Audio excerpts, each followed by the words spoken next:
بسم اللہ الرحمن الرحیم۔ حضرت ابراہیم نخعی تابعی جو کہ مسلم و صحیح بخاری کے بنیادی راوی ہیں، ان کے بارے میں المعجم الکبیر للطبرانی میں روایت ہے، وہ اکثر فرمایا کرتے تھے اگر بالفرض میں قاتلان سیدنا امام حسین رضی اللہ تعالی عنہ میں شامل ہوتا تو بالفرض میری بخشش بھی ہو جاتی اور مجھے جنت میں جانا نصیب ہو بھی جاتا، تب بھی مجھے اس بات سے شرم آتی کہ رسول اللہ صلی اللہ علیہ وآلہ وسلم کی میرے اوپر نظر پڑتی اور وہ فرماتے کہ تو بھی حسین کے قاتلوں میں شامل ہے۔ المستدرک الحاکم کی حدیث کو حضرت عبداللہ بن عباس رضی اللہ تعالی عنہ روایت کرتے ہیں کہ رسول اللہ صلی اللہ علیہ وآلہ وسلم نے فرمایا، اے اولاد عبد المطلب، اللہ پاک سے میں نے دعا مانگی ہے کہ وہ تمہیں بہادر، رحم دل اور سخاوت والا بنائے۔ یاد رکھو، اگر کوئی شخص حجر اسود اور مقام ابراہیم کے درمیان جم کے نماز پڑھتا ہے اور روزے رکھتا ہے، مگر وہ شخص میرے اہل بیت سے بغض رکھنے کی حالت میں اللہ سے قیامت میں ملاقات کرے تو ضرور آگ میں جائے گا۔ اسی طرح حضور پاک صلی اللہ علیہ وآلہ وسلم نے ایک دفعہ ایک کندھے پر حضرت امام حسن اور ایک کندھے پر حضرت امام حسین کو سوار کیے جا رہے تھے اور شہزادوں کو باری باری چوم رہے تھے کہ کسی نے پوچھا کہ یا رسول اللہ صلی اللہ علیہ وآلہ وسلم، کیا آپ کو ان سے پیار ہے؟ حضور پاک صلی اللہ علیہ وآلہ وسلم نے فرمایا، ہاں میں ان سے محبت رکھتا ہوں، اور جو ان سے محبت رکھے گا گویا اس نے مجھ سے محبت کی، اور جس نے ان دونوں سے بغض رکھا گویا اس نے اللہ کے رسول سے بغض رکھا۔ جامعہ ترمذی کی حدیث پاک میں ہمارے پیارے آقا صلی اللہ علیہ وآلہ وسلم نے 6 لوگ ایسے بیان کیے ہیں کہ جن پر اللہ اور اس کے ہر نبی کی لعنت ہے۔ پہلا، اللہ کی کتاب میں اضافہ کرنے والا۔ دوسرا، جو اللہ کی تقدیر کو جھٹلاتا ہے۔ تیسرا، طاقت کے بل بوتے پر مسلط ہونے والا شخص تاکہ وہ کسی ایسے شخص کو معزز بنائے کہ جسے اللہ نے ذلیل کیا ہو، یا کسی ایسے کو ذلیل کرے کہ جسے اللہ پاک نے معزز کیا ہو۔ چوتھا، وہ شخص جس نے اللہ پاک کے حرم کی بے حرمتی کی۔ پانچواں، وہ شخص جو میرے اہل بیت کی بے حرمتی کرے۔ اور چھٹا، میری سنت کو حقیر سمجھ کر جان بوجھ کر ترک کرنے والا۔ اب خود ہی واقعہ کربلا پر نظر ڈالیے، کیا یزید نے اہل بیت کی بے حرمتی نہ کی؟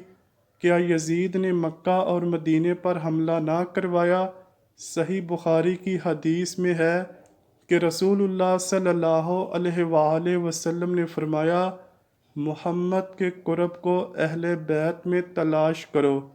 مسند احمد کی حدیث میں ہے کہ شہر بن شب تابعی فرماتے ہیں کہ جب حضرت امام حسین رضی اللہ تعالیٰ عنہ کی شہادت ہوئی تو میں نے ام المومنین حضرت ام سلمہ رضی اللہ تعالیٰ عنہا کو یہ فرماتے ہوئے سنا، اللہ تعالیٰ ان عراقیوں کو غارت کرے جنہوں نے نواسہ رسول صلی اللہ علیہ وآلہ وسلم کو دھوکہ دیا اور پھر شہید کیا۔ میں نے رسول اللہ صلی اللہ علیہ وآلہ وسلم کو خود دیکھا ہے کہ سیدہ کائنات حضرت فاطمہ رضی اللہ تعالیٰ عنہا حضور پاک صلی اللہ علیہ وآلہ وسلم کے لیے ایک ہنڈیاں بنا کر لائیں تو حضور پاک صلی اللہ علیہ وآلہ وسلم نے فرمایا کہ تمہارا چچا زاد حضرت علی کہاں ہیں؟ انہوں نے کہا وہ گھر پر ہیں۔ تو حضور پاک صلی اللہ علیہ وآلہ وسلم نے فرمایا کہ جاؤ فاطمہ، اسے بھی بلا لاؤ اور ساتھ بچوں کو بھی لے آنا۔ جب وہ سب آ گئے تو حضور پاک صلی اللہ علیہ وآلہ وسلم نے ایک چادر ان پر اوڑھ دی اور اللہ پاک سے یوں دعا فرمائی: اے اللہ پاک، یہ میرے اہل بیت ہیں، ان سے ناپاکی دور فرما دے اور انہیں خوب پاک فرما دے۔ مسند احمد کی حدیث میں ہے کہ حضرت عبداللہ بن عباس رضی اللہ تعالی عنہ بیان کرتے ہیں کہ ایک دن میں نے دوپہر کے وقت رسول اللہ صلی اللہ علیہ وآلہ وسلم کو خواب میں دیکھا۔ آپ اس حال میں تھے کہ بال بکھرے ہوئے تھے، چہرے مبارک پر گرد پڑی ہوئی تھی اور ہاتھ میں ایک شیشی تھی جس میں خون تھا۔ میں نے عرض کیا: یا رسول اللہ صلی اللہ علیہ وآلہ وسلم، یہ کیا ماجرا ہے؟ حضور پاک صلی اللہ علیہ وآلہ وسلم نے ارشاد فرمایا: یہ حسین اور اس کے ساتھیوں کا خون ہے جسے میں آج صبح سے اکٹھا کر رہا ہوں۔ فرماتے ہیں کہ میں نے یہ دن رکھا اور بعد میں تصدیق ہوئی کہ اسی دن 61 ہجری 10 محرم کو حضرت امام حسین رضی اللہ تعالی عنہ کو شہید کیا گیا۔ مسند احمد پر حضرت ابو عبداللہ تابعی بیان کرتے ہیں کہ میں امیر المؤمنین حضرت علی رضی اللہ تعالی عنہ کے ساتھ سفر پر جا رہا تھا اور آپ کے سامان طہارت کا بندوبست کرنا میری ذمہ داری تھی۔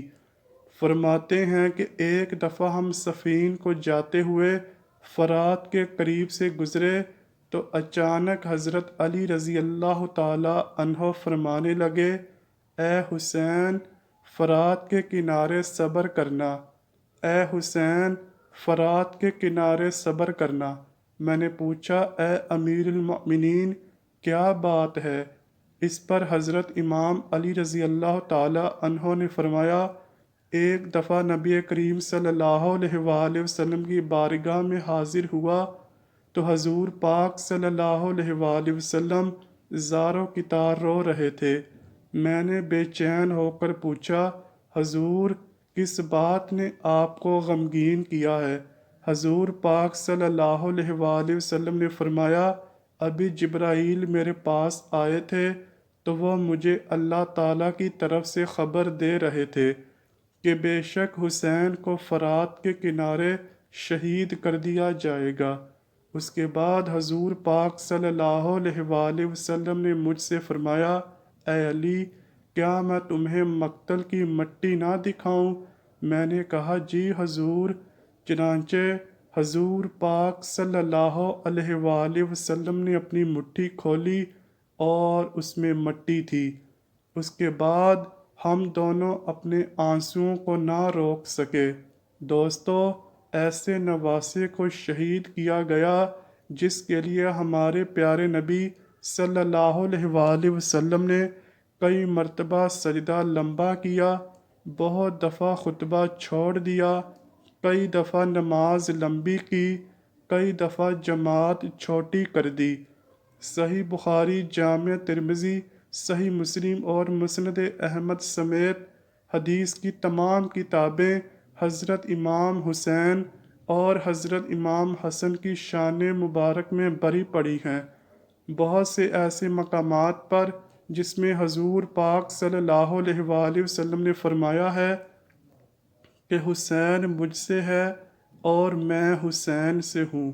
دوستو، نجات اسی میں ہے کہ اب بھی موقع ہے کہ جنتی سرداروں کی شان و عظمت کا اقرار کر لو، ورنہ وہ دن دور نہیں کہ بروز قیامت تمہیں بھی یزیدی لشکر کے ساتھ کھڑا کر دیا جائے اور پھر حساب دینا بھی ایک عذاب بن جائے گا۔